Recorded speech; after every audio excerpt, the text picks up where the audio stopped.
Welcome back to Real Clear Politics on Sirius XM for Thursday, April 10th. I'm Andrew Walworth, and I'm joined by RCP co-founder and president Tom Bevan and Washington Bureau Chief Carl Cannon. So it's been a week and a day since Liberation Day, and what looked like merely a showdown between the U.S. and the rest of the world has turned into an existential war between the world's two largest economies. Tariffs on China imports are now at 125%. Tariffs on American exports to China are at about 84%. Tom, many feel this basically means a trade embargo on both sides. So what does this all mean for U.S. consumers, investors, and businesses going forward? Well, the crystal ball is still a little cloudy in that regard, Andy. But look, and as far as domestic political considerations, look, I think Trump sort of found his way out of a cul-de-sac that he was in. I mean, he had doubled down, he had tripled down on these tariffs. The markets were nervous, yippee in his words, right? So he was getting That's an a earful. golf phrase, isn't that? To have the yips? Yeah, when you Isn't get the that golf? yips, yeah, you can't make short putts. So it's a classic Trumpian phrase there. But he was getting an earful from, all over the place, including folks on Wall Street. And so the administration, again, I think Scott Bessent was the one who sort of led him out of this, gave him the off-ramp that he needed. And it was a nifty little move of political jujitsu by sort of saying, listen, we're going to pause on everybody except for you, China, because you've been a bad actor and you retaliated against us, which I warned you not to do. And therefore, you're going to bear the brunt of this now. And again, beating up on China has been good policy in the United States since Trump took the scene in 2015, but he's been doing it for 40 years. And so this was in line with not only his own personal feelings, but also where a majority of the American people are. Even Democrats, I think, agree that China has been sort of gotten a free ride and taken advantage of us in various ways in trading. And so he found his way out of it. What does that mean moving forward? I mean, we'll see. Still not. You don't want to be, as you mentioned, in a sort of standoff with the second largest economy. We import a lot of goods from China, but as I said yesterday, they're the surplus country, right? We import a lot more from them than they do from us. So if we slap tariffs on, if we do an embargo, anything like that, they're going to suffer more than we are. And we don't know enough about China's domestic political considerations and what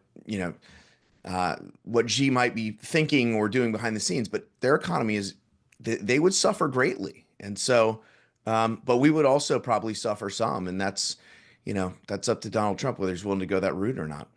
Yeah, well, Carl, I mean, Tom makes a good point about the trade imbalance, but there's another imbalance, which is who holds whose currency. And the Chinese are holding $760 billion in U.S. treasuries. It makes them the second largest holder of U.S. treasuries after Japan. There may be another $250 billion that is being held in Europe that the Chinese hold. I mean, it's a lot. It's many, many dollars. And the fear is that has always been that at some point they would use that as a lever against us. That seemed to be maybe what people were afraid of. Yesterday, I was out yesterday. I kind of missed a few things, I guess. But, they call it a trade war because it's a war and not sort of a minuet. Things go bad in war. Mistakes are made. Should we be a little more nervous about this than Tom seems pretty sanguine about the whole thing. Well, Tom's just a very relaxed person these days.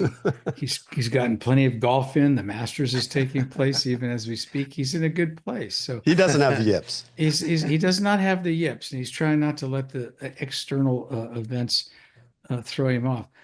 Andy, we don't know what Donald Trump's going to do tomorrow. This thing he did yesterday, this pivot. I told a friend of mine, maybe he planned this all along, and my friend looked at me aghast. You give him way too much credit, but I don't know if I give him credit or not. But China, Tom's point's valid. China's always the country he's had his eye on. That he when he talks about cheating and unfair practices, he's talking about the things China does. They manipulate the currency. So I wouldn't dismiss what you said out of hand, Andy, about the securities they hold, the cash reserves, bonds that they hold. They steal intellectual property. They dump products. They subsidize their own industries. They block our imports. I think it seems that Trump's got their attention now. And what you'd like to see, at least what I'd like to see, is some high level talks where we could tell the Chinese what they want, what we need, and find out what they really need. Do they need to cheat at IP? I don't think they need to do that anymore. It's a national habit. They've stolen pretty much what they needed. They also have, a million scientists. They're up to speed with the technology. And Ronald Reagan used to say that you get, your negotiation, you try to get you try to get a deal. And God knows Donald Trump uses that lingo. And he wrote a book called The Art of the Deal. But to get a deal, you can't just insult the other side. You can't make a country as big and powerful as China, especially one that has aspirations the way China does, especially one that puts such stock in pride, like Donald Trump. You have to give them off ramp's not quite the right word. You have to have a negotiation where they feel they're getting something too. We don't even know what China really wants. We know what we want. We want access to their markets. We want them to stop stealing intellectual property, and we want them to not manipulate currency. What do they want? I think you have to have negotiations to find out. And hopefully, you said an existential, threat to the economies. I hope it's not that. I hope it's a threatened trade war. I hope this is, to use the metaphor of war, saber rattling. I hope this doesn't go any further. But believe me, if Trump hasn't gotten Beijing's attention by now, he's never going to get it. Yeah. Well, the stakes are high. But Tom, going back to something you said, the rhetoric around this, and Scott Bessent in particular, he was speaking to the American Bankers Association yesterday. Here's a little bit of what he said about Wall Street and Main Street. This administration aims to give all banks the chance to succeed, whether it's JP Morgan or your local mortgage and loan. It aims to get capital to Americans who need it by getting bureaucracy out of the way. For the last 4 decades, basically since I began my career in Wall Street has grown wealthier than ever before, and it can continue to grow and do well. But for the next 4 years, the Trump agenda is focused on Main Street. It's Main Street's turn. It's Main Street's turn to hire workers. It's Main Street's turn to drive investment. And it's Main Street's turn to restore the American dream. So I wanted to play that a whole clip because he's talking to bankers and he was really talking about small banks and deregulating them. But it sort of pivots. So this was sort of rhetorical pivot to Wall Street versus Main Street. I'm just wondering what you think of that rhetoric. I mean, a lot of people picked up on the second half of that bite, seemed pretty effective. Is this part of what you're talking about, where Trump has sort of found his way out of the cul-de-sac, as you put it? He's done the weave, and he's got this Wall Street versus Main Street rhetoric that's pretty popular, I guess. I think this is a great message for Donald Trump.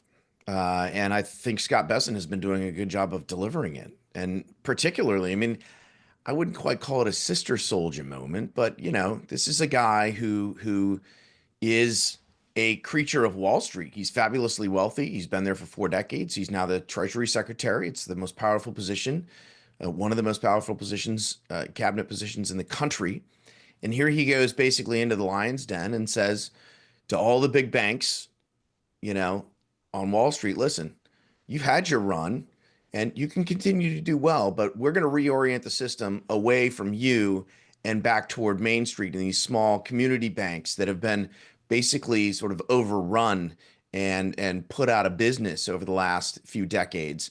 And it's reorienting the system toward the people that voted for Trump in the first place. So I think it's perfectly in line with sort of his economic national populism. And we'll see what else they do. I mean, how this is realized in terms of policy and the like. But yeah, I think it's a great message, and I think Trump voters are going to be thrilled with it. And quite frankly, I think independents will be thrilled with it, and even some Democrats. Carl, you did sound a little bit like a Democrat there. That's a good point. Well, I'm an independent and I wasn't thrilled by it. And I'll tell you why. Not And you because, always accuse me of being Eeyore, Carl, and here you are. I know. I guess my golf game isn't as good footing as yours, so I'm not in a cheerful mood. Andy, Tom's right. The rap is good. Main Street, small banks, community banks, they have been overrun by these banks. They're too big to fail and have, kind of plundered the economy. That part of it's good. But this Main Street rap is too cute by half. It doesn't. I spoke today with a guy who owns car dealerships in the Midwest. I mean, he's classic Main Street, and he's really worried about these tariffs. And they lifted the tariffs, but they seem to except for automobiles. So he doesn't know.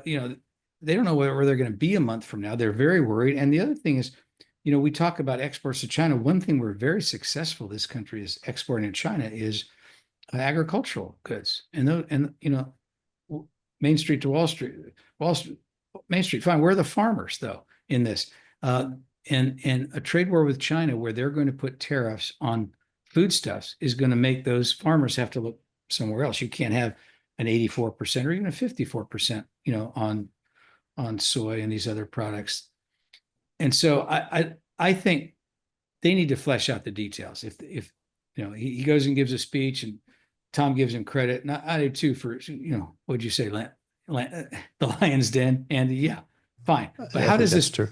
But how does this translate into policy? And I want to see what they're going to do for farmers and small businessmen.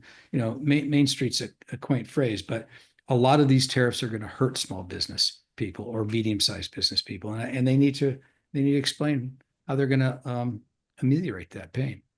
All right. Well, guys, we're going to have to take a quick break here. You're listening to Real Clear Politics on Sirius XM. I'm Andrew Walworth. I'm here with Tom and Carl. Don't go away. We'll be back after this. Welcome back to Real Clear Politics on Sirius XM. I'm Andrew Walworth. I'm here with Tom Babin and Carl Cannon. And guys, the House late Wednesday, they passed a bill sponsored by California's Darrell Issa that would actually limit district courts judges from imposing nationwide injunctions, the kind of rulings that have been passed to try to stop President Trump's executive orders. Carl, it's called the No Rogue Rules Act. It was mostly a party line vote. But is this a case of situational politics where, basically you pick your position solely on the near-term benefits for your party? Because it seemed to be a party line vote, and the principle could cut either way, right? I mean, depending on, who's your president and what he's trying to get done. Yeah, I can see that, Andy. I see that. I take your point, but what you had, and Tom knows the numbers. You've had all these liberal judges appointed by Democrats in 85% of the cases issue these sweeping orders, and it started really blocking one Trump administration policy after another. It really started in his first term. And it was a bit of a surprise then that the legal establishment went along with it, but they liked the results. And I think that. I don't know what this is going to happen in the Senate. The Democrats can filibuster this. It's a bit of a trap for them. It's not a great issue for them, frankly, to have, individual judges thinking they're more powerful than the president. But some of that gets lost in the translation of the public. Half the public thinks Trump's good, half thinks he's bad. And so, the voters will break along those lines too. But it's clear to me from these Supreme Court decisions that John Roberts and his court, the majority in that court, are uncomfortable with what's been happening. They don't really want to side with Trump. You can see how reluctantly they're doing it. And they want some measure of due process. We talked about this yesterday with Megyn Kelly. She sees these as victories for Trump, but I see them as reluctant victories because they don't want to give up all their prerogative, the courts do. But at the same time, you can see how uncomfortable they are with in the wording of the Supreme Court decisions with these local federal judges issuing nationwide edicts on international, that have international ramifications, prohibiting the chief executive of the United States, the elected president, from doing something. So I think the Republicans are probably on safe ground. And if you're asking, is there a philosophical point? Would they usually favor local control over? I don't know. That gets pretty esoteric. But I think the Republicans think they're on the lose, that they've been taken advantage of by these local Democratic judges, and they want to rectify it. Yeah. So, Tom, there's 677 federal district judges. So it's a pretty big number. And I think Darrell Issa pointed this out. 90% of the judges who ruled against Trump in this term were democratically appointed judges. So it does seem like it's a partisan issue at the very least. What do you make of the bill, and are you for it, against it? Don't care. It does. But the response from Democrats, right? Jamie Raskin was saying yesterday that, well, look, this is because, Trump's been doing unprecedented things, and therefore it's right for the court to push back, on him in particular, because he's the only one who's gone out of his way to push the envelope on all these. But look, the reality is, I think it is a problem. We've talked about it extensively. It has become, the judiciary is now partisan to the point where it's, Democrat and Republican judges. And the other piece of this, which we've also talked about, is that, the Democrats, the people who are filing lawsuits are going out and basically trying to judge shop, trying to find they're not filing these cases necessarily. They're looking around and trying to find judges who they know will rule favorably. And so that, I think, also makes this complicated. Look, it was a party line vote. I think it is an issue that cuts both ways. I mean, this happened to Biden a little bit, but it could be in the future, Democrats could think this is a problem if a bunch of Republicans judges start, issuing nationwide injunctions against a Democratic president. But I just don't know that we'll see whether this goes anywhere in the Senate or not. This seems like something that Democrats in the Senate might actually want to filibuster and push. You'd have to have 60 votes, which I don't know that Republicans can get there. So we'll have to see if anything actually comes out of this or not. But I think on the sort of political merits of it, it probably was a good thing for Republicans to push this forward, because I do think, as far as Republican rank and file folks across the country do think it's a problem and do think it's been targeted at Republicans and at Trump specifically. And so they like the fact that their representatives in Washington did something about that. Yeah. I mean, Carl, if you step back from it, at what level is this indictment of Congress itself? That, we're talking about the president signing executive orders and local federal judges, rescinding them or countervailing them. I mean, those are two branches of government. Where is Congress on this? Why isn't, if we had a more active Congress, wouldn't that curtail the executive, the abilities of the executive, and also stop the judges from being, as the Democrats see it, sort of the last bulwark against the president? Well, it's not that the Congress is inactive. It's just that they're active doing the wrong things, Andy. They tweet a lot. They raise a lot of money. They ride in first class airplanes on their way to rallies.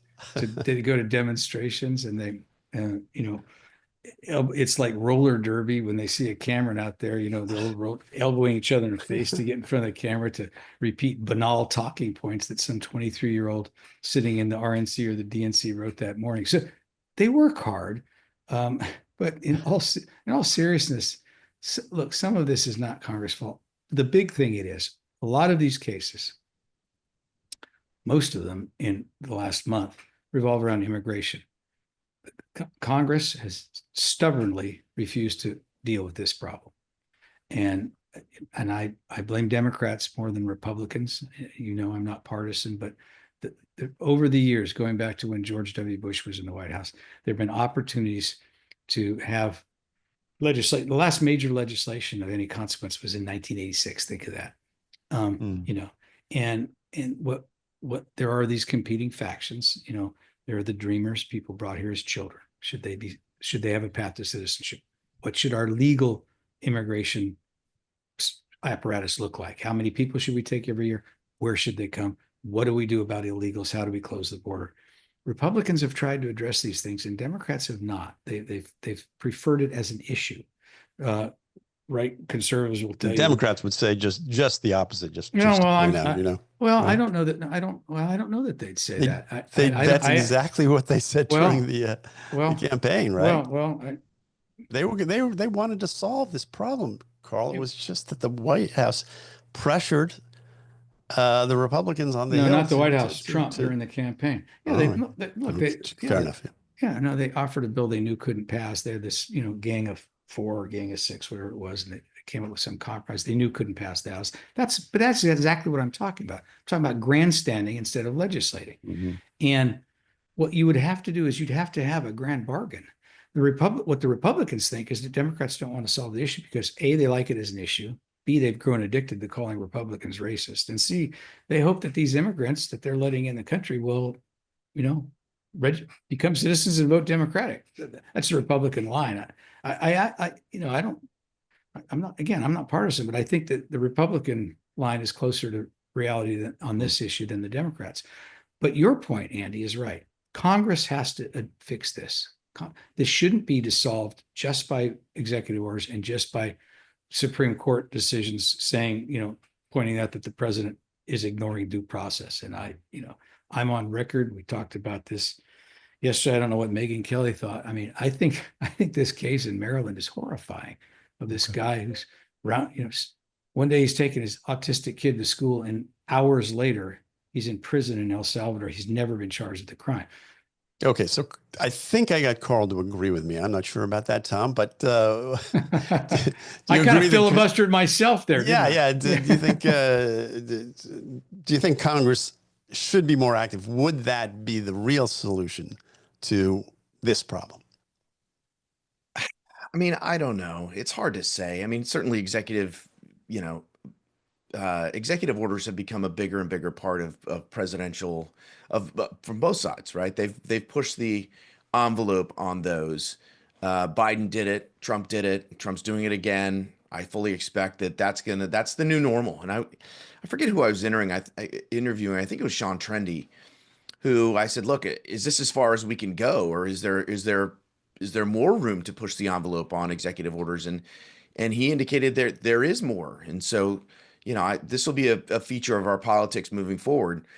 Can Congress get involved in that in a substantial way? I suppose it depends on the circumstance, but by and large, this is going to be the court system is set up to handle these things. The problem is it's not being handled properly, and therefore, these lower district court judges should not necessarily have the power. I think this is the beef that most people have, is they shouldn't have the power to stop immediately a president's policy just with a stroke of their pen. I mean, that does seem to be sort of an abuse of the checks and balances, the system that's set up. Our court system should be able to handle this and do it in a proper sort of organized way that would resolve it between the president and the judiciary. I don't know, Congress may have some role in it, but wait, Tom. What you're saying reminds me of something. What Andy just said. Think about this for a minute. President Biden basically opened that border. In his public statements, he encouraged people to come. The whole Democratic field, you remember that during the primary? How many people think it's, a crime to cross the border? None of them would raise their hand.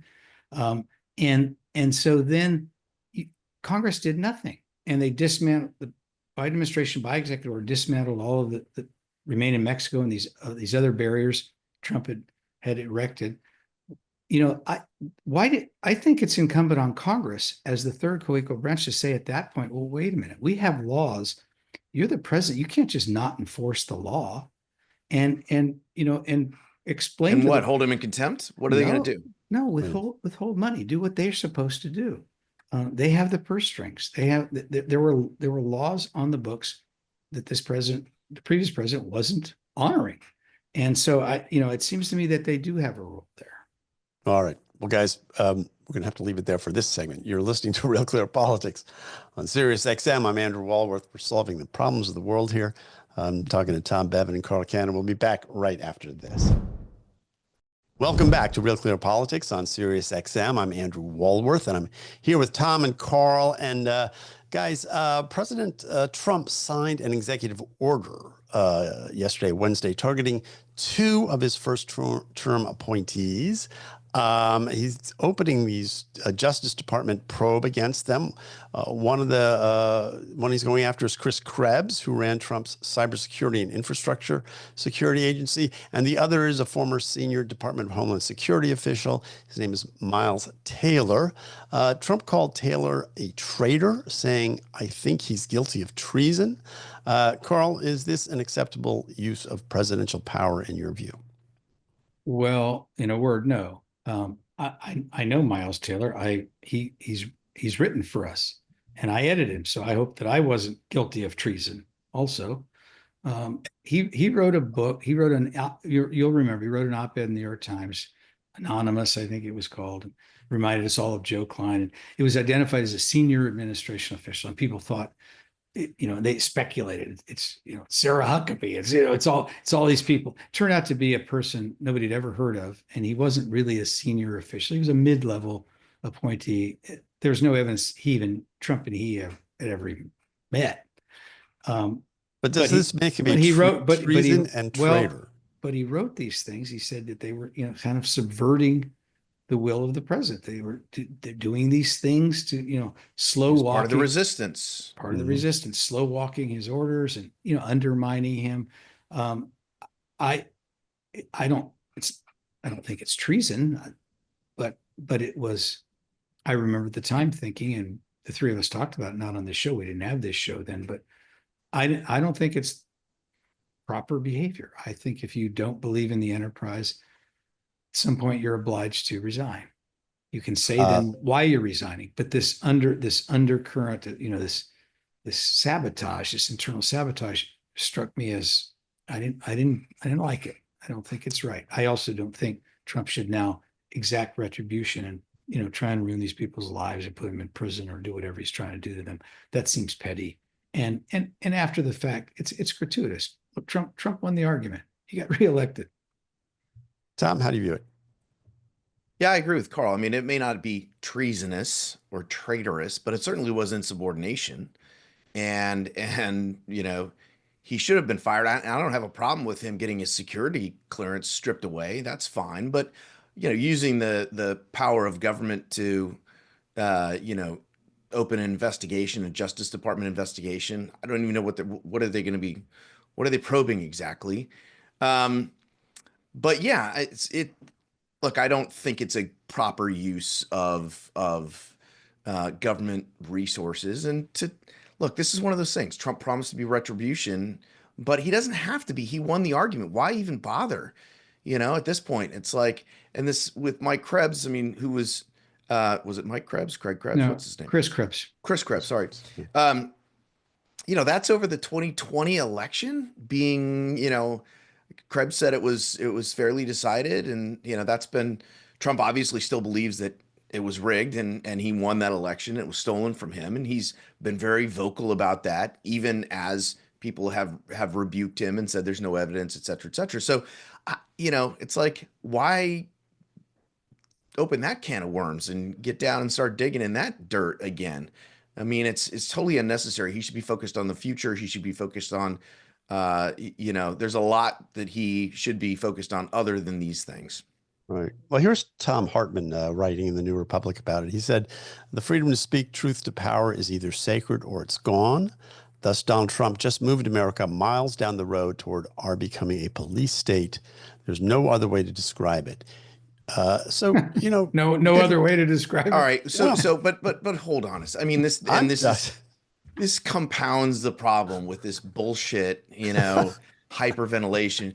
On our front page today, as a matter of fact, on Real Clear Investigations, we have a piece by Nancy Rommelman. She actually sat down with the two IRS whistleblowers. You may remember their names, Gary Shapley and Joseph Ziegler, and talked to them. And remember, these were the guys who sort of blew the whistle on the Hunter Biden case at the IRS, the fact that they had violated all sorts of normal, protocols to look the other way when it came to Hunter Biden. And these guys were sidelined. They weren't It's not like they had investigations opened against them, They but didn't have the nevertheless, Department of Justice investigating them. I no, think but that's no, but okay, but at the same time, these guys an were order speaking of out, magnitude difference. these guys were speaking truth to power, and guess what happened? They got stifled and sidelined and sort of put in a box and told to like sit up and sit down and shut up. So I mean, let's not get carried away with this. Is it the right move for Trump? I don't think so. But at the same time, are we now in a full blown, what fascist regime or something? No, not even close. Carl, what do you think? Well, yeah, well, that's the thing. This is the situational ethics that you mentioned, Andy, about Republicans and Democrats. It applies to the media in this day and age, which always makes me sad to point out. I born and raised in the newspaper. Carl's going to steal my thunder with a media rant here. Do a media rant. I just want to say the New Republic didn't say that when these conservatives groups were stifled by the IRS or Lois Lerner, or when Twitter was literally the sitting president was banned from the biggest social media app in the country, and that these whistleblowers were had to get private lawyers and spend all their money defending their good name. I don't remember the New Republic saying, "Oh, it's clear the only way to describe this, the only way is that we live in a police state." They didn't say that, and so I think we should point out hypocrisy. We should point out excess. What we should not do is lose our minds. All right. Well, just for the record, he said that we were moving miles down the road towards a police state, not in a police state yet, Carl. So I stand corrected. Let's be fair. Anyway, I'm going to talk about one more thing in this segment, and that is this Daily Caller report that things are looking up at the Kennedy Center. According to them, the Kennedy Center broke its all-time attendance record for a public event on March 29th with over 11,000 attendees for Earth to Space, Art Breaking the Sky. It was a fireworks show. This is, Tom, despite what they call liberal belly aching over the Trump takeover. So the fireworks show was called Interspecies Love Letter, believe it or not, which I would have raised a few eyebrows in Trump world. But anyway, sounds kind of wokish to me, doesn't it? Yeah, I did not attend the Interspecies Love Letter. But it's this Earth to Space initiative. This is one of a series planned planned previously, I'm sure, by the people that Trump fired. We should maybe point that out. Right. Also, so anyway, Tom, we'll start with you. What do you make of the story? And is liberal belly aching? Maybe the liberals are wrong, and people love fireworks no matter who's in the White House. Fireworks. Yeah, look, I don't know how they measured the attendance and how it compared to previous. I'm not vouching for the claim that this was the most attended event ever. We've heard some of that from the administration about Trump's first inaugural. But look, I do think it speaks to the fact that two things. Number one, okay, maybe it wasn't the crisis that the media made it out to be, right? That this was going to be the death knell of the Kennedy Center and the arts and all that. Okay, well, that seems like it might be a bit overblown. And the other thing that you would point out is the obvious fact that you wouldn't know about this story at all, but for the Daily Caller and Breitbart and maybe one or two other conservative publications who carried it, because none of the other mainstream media orgs, as far as I know, even reported on it. So again, depends on which movie you're watching, I guess. Oh, you look like you're sucking on a lemon over there. The Washington Post didn't write that a fireworks show in Washington got a crowd. Yeah, that's a great story, Tom. Listen, the Kennedy Center, people love fireworks. I love fireworks. This Earth to Space thing is actually a wonderful program, a wonderful event. But, it's not Pagliacci. It's not the National Symphony Orchestra. It's not Grand Opera. They've had great high art there since since Nixon was president at the Kennedy Center. And, they're the stewards. Donald Trump has appointed himself head of that. And I hope he can keep doing what they did well. Maybe eliminate, if he wants to eliminate the drag story, Queen Story Hour, we're fine. But let's not lose sight of the fact that that art is great, and we should encourage it, and we should talk about the crowds that they get when they have Hamilton and when they have Carmen. And Are when you No, they're not suggesting gonna have Lee, Hamilton. Lee Greenwood is not high art, Carl? No Yeah, one knocks Lee Greenwood on this. How dare you? on this show. Seriously. no, I can't be tricked into criticizing Lee Greenwood. I love the man, but I'm just going to let my previous statements stand. All right. Well, you're listening to Real Clear Politics on Sirius XM, where we support the arts in all its many guise. I'm Andrew Walworth. I'm here with Tom Bevan and Carl Cannon, and we'll be back with more right after this. Welcome back to the show. I'm Carl Cannon, Washington Bureau Chief. You're listening to Real Clear Politics on Sirius XM Radio, talking now with Eric Spitz, who's a friend of the show. He writes for us occasionally. He wrote a piece you'll see tomorrow. We're actually going to preview it today. We don't usually do that, but I couldn't wait to talk to Eric about this piece. It's about MIT, where he got a master's degree in business, if I remember. And Indeed. after going to Penn, he's from the East, but he's lived a long time in Southern California, and he's a polymath. Eric's got his fingers in a lot of different pies, but this one is not a topic that's uplifting. It's about anti-Semitism at Massachusetts Institute of Technology. Eric, tell people what you wrote, and then I'm going to ask you a series of questions about what can happen next. First of all, I got involved with this at the beginning, right after the October 7th activity and how the protests started. And then I got to know a couple of the professors that were there. One's an Israeli guy, one's from Mexico, both professors of math. One was a good friend of a good friend of mine. Were they on the they faculty? just kept telling me stories. Were they on the faculty when you were there? No, neither of them was on the faculty when I was there. All right. And so, all right. And yeah, give us a couple of examples of the stories that what Jewish students had to put up with at this school. Well, I mean, the big deal was in the beginning when there were rallies at MIT's campus that were overwhelmed by not only pro-Palestinian protesters, but non-MIT students were infiltrating, and they were told pretty clearly that if they keep this up, they're going to be in trouble. And they did. They kept it up. They showed up. 80 of them got arrested, and nothing happened to them. That's really where it started. And that type of sort of ambivalence breeds.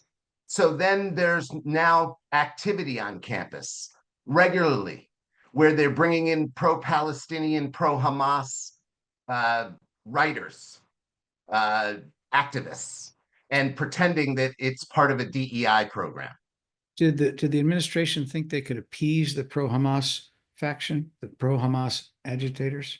What was their thinking there? Why didn't they draw the line? I think it's complicated. I think that it's about faculty. MIT is one of the most faculty-driven institutions of higher learning in this country because of the prowess of the faculty. So part of the thing about being at MIT, the essence of MIT is you get to do what you want. And so there's plenty of people who are on both sides of this argument. Well, all right, but the previous administration, where did they run? Where'd they go wrong? I think the MIT problem is a two-part problem. It's a lack of transparency and a lack of accountability. So the transparency is, who are they getting their money from? They have a lot of money from Qatar. I was going to ask you that. Okay. So you've written about this previously. Susan Crabtree on our staff has written about it. She's quoted you. But some of the Jewish students there were actually made to feel uncomfortable and even fearful. That's not an exaggeration, is it?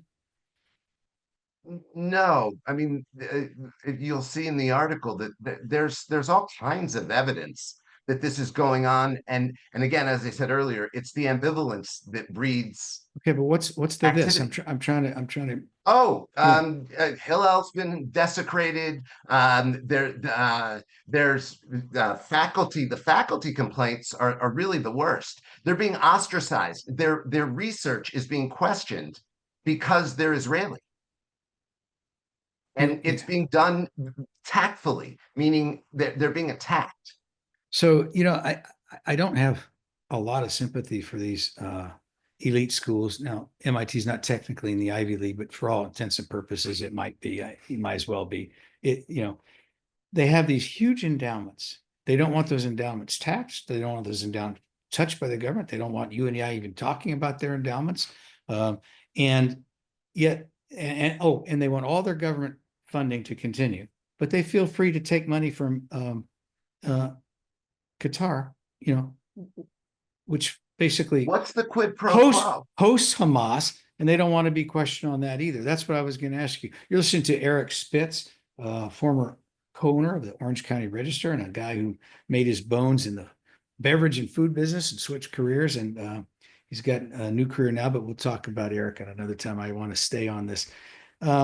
I'm Carl Cannon, Washington Bureau Chief. You're listening to us, Art of Real Clear Politics on SiriusXM Radio. Yeah. What is the quid pro quo? Well, so it's interesting. The quid pro quo is easier to find in DEI because when you take money from the government, you have to, it's a grant. So you have to fill out in the grant and you have to basically say, I'm going to do this the way you tell me to do it. I'm only going to hire these people to do it. I'm only going to do whatever's in the DEI code. You have to sign up for if you want that money. Well, yeah, but does Qatar and the Saudis and do these Arab countries make these guys do the same thing, but in secret?